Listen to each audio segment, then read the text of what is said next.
Welcome to Energy Stew. This is Peter Roth, your host. And I'd like to ask you, have you heard of any conspiracies lately? Who's up against us? And who are we up against? And why? It's a bigger picture than we realize. And to help us understand this whole world of conflict that we're in with different forces that be, is a man who is devoted to understanding truth. And that's what we want. We all want truth, but we don't know really what to do with it when we're being fed all kinds of half-truths and no truths, and we don't know how to separate things. So to help us understand the whole picture better is a man who has a website called Light on Conspiracies. And he's really a wonderful, I believe, truth teller, is Ole Dammegard. Ole, welcome to Energy Stew. Thank you so much, Peter. It's a real joy and honor to be with you. You know, this is something that I think most people are trying to deal with in their minds. And maybe many of my listeners are, I think I have a very awakened audience. And many of them understand a lot of the lies that we're being fed and don't quite know what to do about it without, getting into trouble with their friends and family. So where are you about how we are going to deal with this? Now that is about an 8-hour question. So not so easy to answer. What I can say, I've been down this road for some 40 years now and devoted my absolute life to trying to find out what's actually going on. So I've been, after the more I learned, the more I started sharing, because I felt very urgently that this information needs to come to as many as possible. So I've been doing between 500 and 1,000 international interviews. I've traveled to more than 50 countries. I toured in more than 15. And I'm like a one-man band with a wonderful little team around me, but it's totally independent and just trying to be part of helping and saving the world, I tell you, because once you start seeing the forces, I really like what you said. Instead of you saying conspiracies, you said conflicts, because actually what we are looking at, I would describe it as conflict of interest. I mean, there are powers that have other interests than we, the normal people. And these interests are very different. They're the exact opposite of what we would like in the world. I think I speak for most people when I say that most of us want peace. Most of us just want to get along with our neighbors, our friends. Most of us just want to have a beautiful, creative life. No wars, no attacks, not being strangled by taxes. But to be able to give our children a fantastic future with good education, also an education that makes it possible for us to understand other races and cultures and backgrounds from people of different colors or ethnic background or faith or wherever, so I think, and I saw there was this documentary maker that went around in the world asking people for what would they like out of life. And 95% answered, or no, everyone answered 95% exactly the same. They wanted exactly what I was talking about. They wanted a party now and then to just have be happy and relaxed and also creative and have the ability to speak out their truth without being knocked out or being called whatever, just, and also, and then there was 5% where people, where the division was, and that was like politics, sports, religion, these type of things. And that just got people going. But I think that's wonderful, because that if we agree on 95%, for God's sake, let people think what they want, when it comes to the rest of the 5, as long as we can get along and create a beautiful world together. I would say perfectly balanced would be my preference. totally equal, where all life matters, including animal lives and so on. So we just treat life with respect and the way we're supposed to do. I believe that's our future. And I think, as I say, the phoenix will rise. We just don't know how thick the ashes are going to be that the phoenix rises from. And right now, those ashes are getting quite thick. I tell you, Peter, when you look at this, if this is your first time looking into this, I'm very sorry. It's going to be a massive shock the more you start understanding what's actually going on. Right. Because we've been the target of mass propaganda and deception for a long time. I think it's bigger than ever. The war, there's actually a war going on right now, I would say, a full spectrum war where we're being attacked from all different areas. I mean, it's anything from the same forces. That's the good news, that it's the same force. It's like an octopus that's got its tentacle into all different areas at this point. So they work very hard to concentrate the power to fewer and fewer and fewer for many generations. So that is good news, because we think that they're so powerful and so invisible and no, not invisible, invincible, I think that's the word. Right. And that there's absolutely no way that we have any power or anything to say about the whole thing. But when you actually look at the facts, when you really find out who's doing what and why, you will see that they, the dark forces or the deep state, whatever you want to call them, are like a few thousand in total. I would say around maybe 8,000 of people that are really in situations where they are harming us in a very bad way, very consciously, most of them super psychopaths, but in power situations or positions around the world.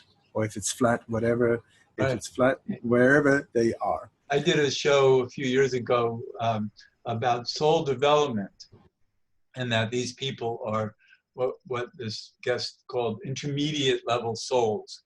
They're smart enough to gain power, but not wise enough to know how to use it. And they use it in dark ways. I would say that in one way they're a blessing in disguise, because they make us wake up. They force us to look at these things, and they put like a flamethrower under our butt saying, listen, it's mandatory, but you better get off your butt and get going. It would be nice if we were ideal in the first place, you know. Yeah, but we're not. Right. Peter, we're not. If we were, we would not be in this situations. Because we have been totally like zombies and so concerned about our own stuff, not caring about other people and being too, caught up in our own life. But that's by design as well, that we've been tied down by so many different areas like taxes and mortgages and so on. So we are not given the possibility to be able to breathe and start looking into why am I feeling this cornered? I think what does it the worst is the propaganda of fear that has been used for hundreds, if not thousands of years. And these forces that be are brilliant at promoting fear. And the public is not awake enough to see through it.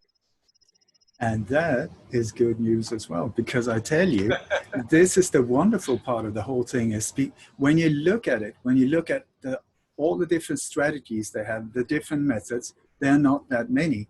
And most of them are based back on the Roman, the way the Romans use these power things. So there are very few methods against it. And the key to it all is fear. If we are not fearful, they cannot control us. So they need us fearful to be able to get us to do what they want. So this is the key, and this is wonderful, because that means if they got you by the balls by fear, then the way out is to let go of fear. Because if you're fearless, that for one thing, it creates a beautiful life around you, because you can move freely in many other areas. And also it makes it very, very hard for them to control you. So the way out is to let go of fear. But you have to be awake enough to know how you're being frightened and why, and to understand that there are options, that we don't have to believe in these fear-based aggressions against us. Totally. That's the whole thing.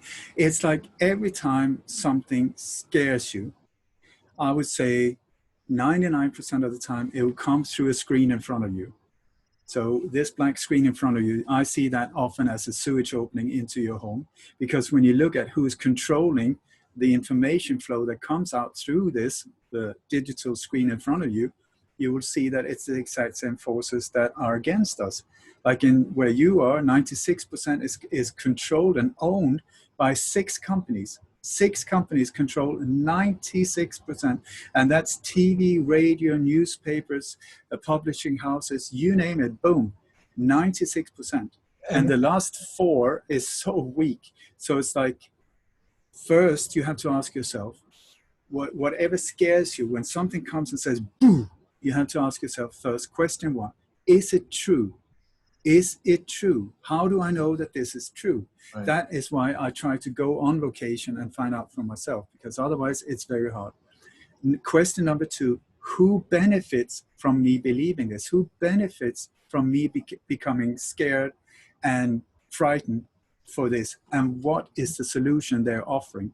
Because it's so often based on an old Roman template called problem, reaction, solution. Right. And the biggest problem I think we're facing now is that we don't know truth from fiction, because there are people out there who claim to have the truth and don't, and are promoting falsehoods.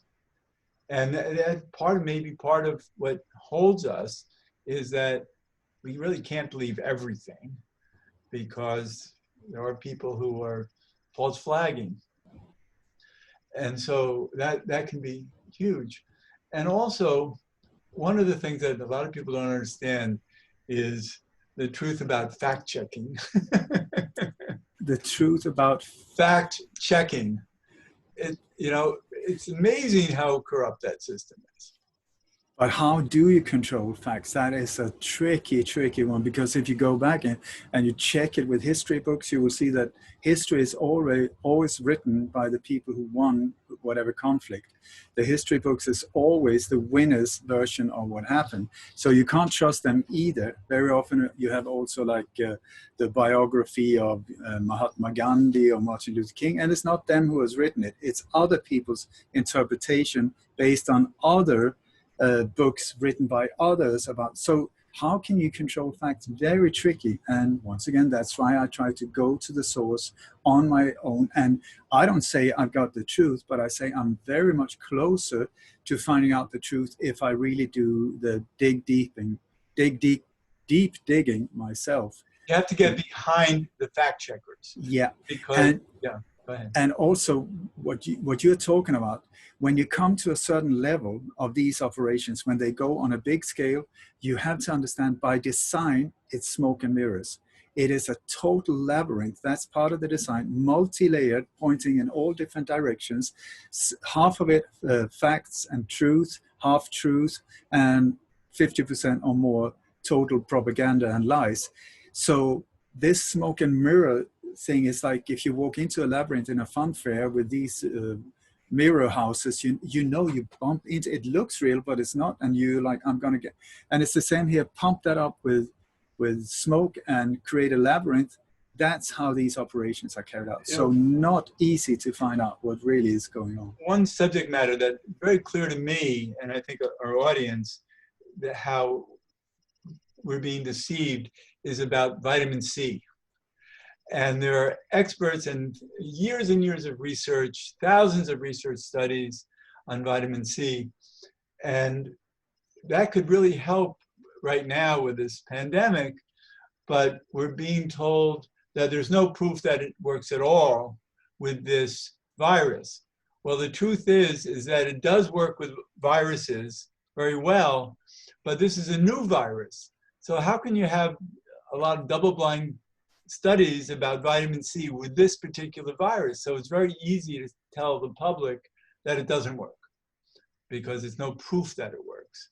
And yet, But that is absolute BS. There's so much proof showing that vitamin C and the other vitamins are unbelievably powerful, and that the only thing you really need to do is make sure that your immune system is just tip-top ready for fight. Right. If your immune system is supercharged, you can hardly die almost. It's very hard for any diseases to get to you.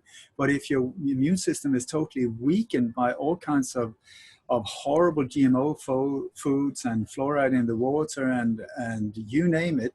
I mean, the way that modern food now has been processed, and it's like it's not food anymore. And so our immune system is very weak, most of us.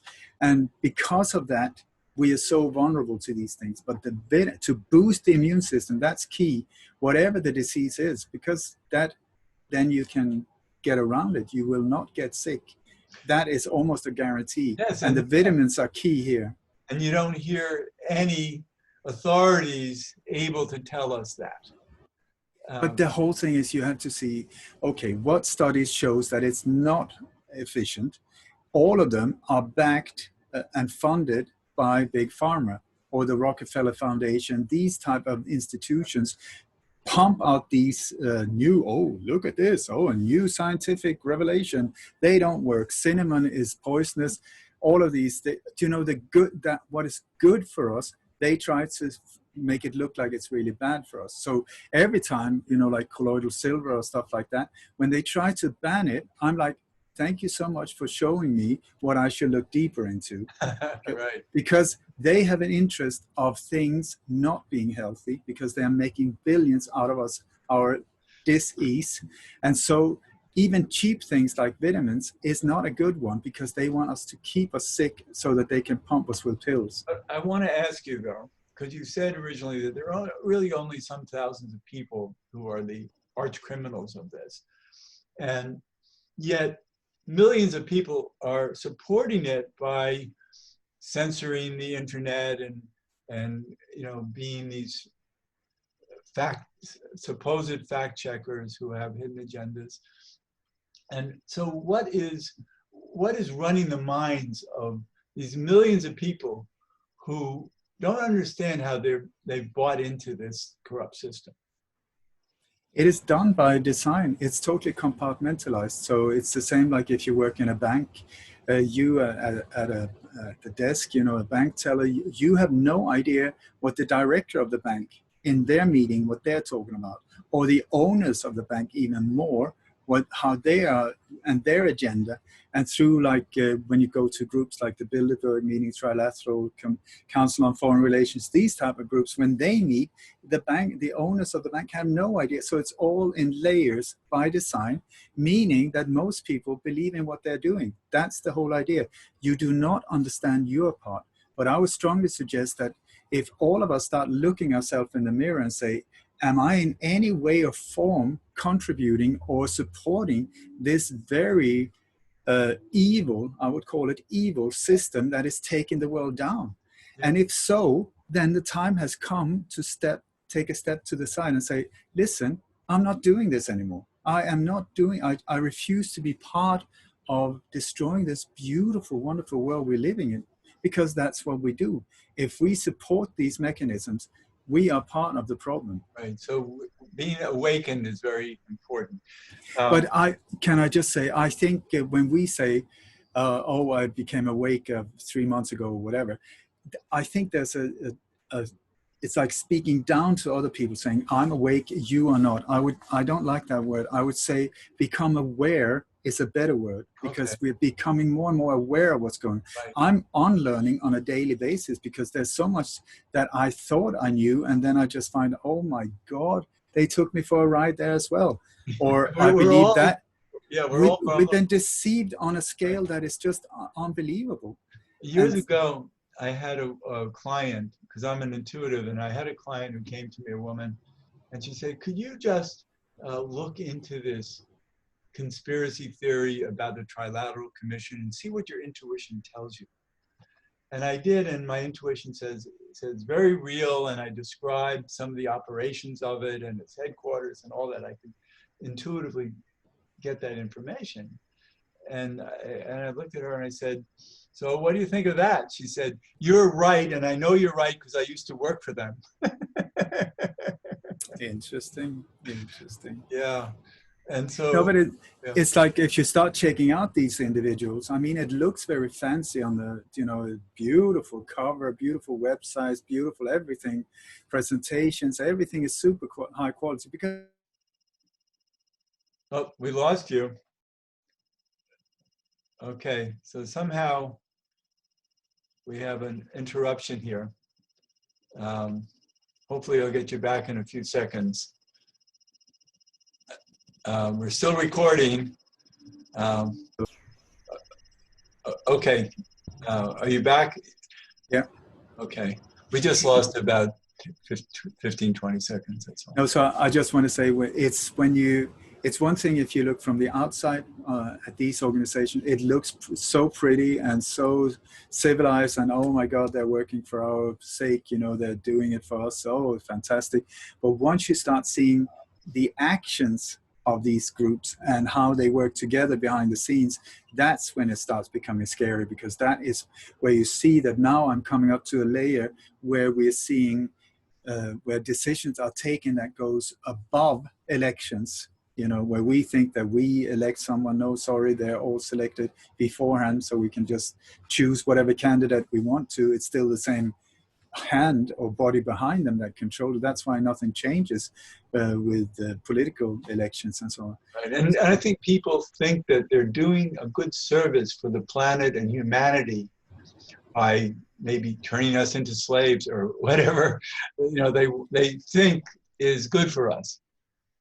But this is the whole thing. That is also what you would say maybe a serial killer or a school bully would say, that we need more order here, we need more control, and I'm going to beat the crap out of you until you behave according to my vision of what is a good life. That might be an underlying principle of this for people, that they think they're serving a higher good by weakening us.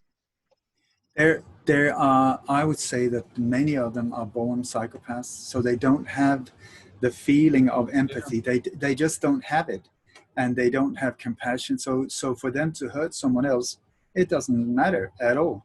So they just learn how to act, and so that they can manipulate us, and then they just see us as weak and stupid, because we are so concerned about not hurting other people. So they just drive straight over us, and just go for it, because they want power. They want power. They want us buried in debt, where we are like prisoners and slaves for them.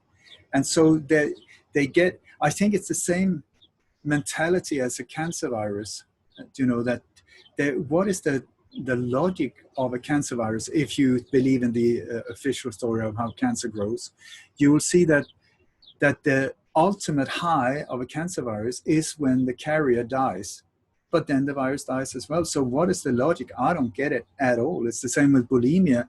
Why do you keep eating? There's no logic to it, but still it's the same weird way of trying to fill an empty space inside of you. But if you are not spiritually connected or have any kind of grounding in yourself, that hole will never be able to fill up, and that's why they keep going. It's never enough for them. The missing link of reality that many people have, because I talk to many people who are supporting things that I can't imagine they should support, and yet they can't tell the difference. There's something, there's something off in their awareness that they don't know, they can't discern the difference. No, and I can't blame them, because we are up against the biggest propaganda machine the world has ever seen. It's so sophisticated. So how to deal with it? I would say one way of the first type of steps would be to pick up your remote. There's this magic button. It's normally round and red, and it says off. If you click that one, you will be able to feel a major difference in your life after a few days. You will have maybe shakings and withdrawals to start with when you're without the news, the official news, or X Factor or whatever. But after a while, you will start saying, "Whoa, what's the matter with me? I'm starting to feel better. What's going on?" It's because you have put yourself outside the reach of their grip. And this grip is so dominant now, so it comes through us from all different directions. But the more we turn off go back into nature, get our feet down in the sand and feel the water again, feel the wind, get up in the mountains, out of the reach of these things, the better you will feel. And it's not by coincidence, it's because you are out of their reach. So it's as soon as you click on the on button because that's the thing, we're being told that the world is horrible, that everything is a disaster, the climate is going under, it's just a matter, it's the end game, thank you and goodbye cruel world. But if you look out the window, I would say that 99.9% looks out the window and it's beautiful out there. But you look at the screen or media, they will pump you up with this crap. So you had at that point a possibility to ask yourself, what is true and what isn't? The world I see out through the window? You need to take the time actually to dig under, which is what you've done. And we're getting near the end of the show. And what I think this has been great talking with you, and I love the subject matter. And what I'm interested in, we can do this hopefully in the future, is to look at you and your journey and what you've discovered in your journey and why, you have this dedication that you have to this, and look more at the journey that you've had and are still on, to understand this better. Is that okay? Yeah, for sure. It's like, I just feel that I've done what I think more people should do. I felt that something is very wrong at an early age. And then I started trying to understand what is actually going on. And instead of just buying into whatever explanation I was given that I could feel was a lie, I kept looking for myself. And then the more I found, I started sharing. And now I'm in touch with millions and millions of people. So it's like, how did that happen? My first so-called studio was in the toilet. I put the computer on the toilet, and I have a chair in front of it and a blanket overhead, so I was actually undercover. But that was just to get away with the echo. But from that point of view, I started doing what I could, and I had no idea that anyone was listening out there. And then over the years, because this has been a very, very lonely and very scary road. It's hard to think differently. Yeah, but also I had people murdered around me. I had multiple death threats. I moved country. I'm living in Spain since 20 years because of this. Wow. We had to leave very urgently. So it's like I paid a high price, but I'm super grateful at the same time, because also this is the thing that will unite us as well. I would never have met you, for instance. I would never have reached your listeners had it not been for this official problem. But the way I see it, I tell you, I think we're very, very close to an incredibly beautiful future. I think very, very close. It's wonderful talking with you. I love your approach to all of this. And you're at Light on Conspiracies, Ole Dammegard, and people can find you through Light on Conspiracies, right? Peter, if I would very much like to finish with a prayer. We only have a few seconds. Okay, so may the entire universe be filled with peace and joy, love and light. May everyone, and especially the ones who hurt us, be filled with peace and joy, love and light. May the light of truth overcome all darkness, so victory to that light. Thank you, I love that. Thank you for being on Energy Stew. Thank you so much. And this is Peter Roth, your host of Energy Stew at prn.fm. I can be reached at peter@heartriver, HEART river.org. I'd love to hear from you, and thanks so much for listening.